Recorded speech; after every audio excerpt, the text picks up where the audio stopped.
তো আমার সাইকেলে গতকালকে রাত্রে তেল দিতে যাইয়া ডিক্সে তেল পড়ছিল ও তারপর অনেক বিরক্ত ফিল করি। তো আমার ব্রেক হাট না হলে আমার তো খুব খারাপ লাগে। তো আজকে কী করলাম, পুরোটা খুলছি ব্রেক সামনেরটা। তো খোলার পরে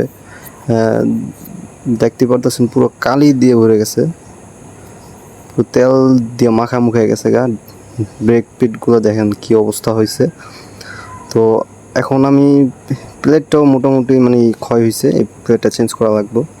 তো বেশি কিছু করবো না। ওই যে অনেকেরা দেখায় যে আগুনে পরে হিট করে, জাস্ট খালি আমি পাকার ভিতরে ঘষা নিয়ে নিলাম।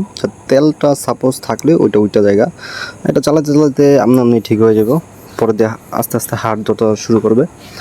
তো যারা নতুন অবস্থা ব্রেক লাগায় দেখা যায় কি ব্রেক এসে মানে 200 কম ধরে, ব্রেক ধরতে চায় না। তো আস্তে আস্তে ওইটা ঠিক হয়ে যায়। আমারও এরকম বিরক্ত ফিল করছিলাম।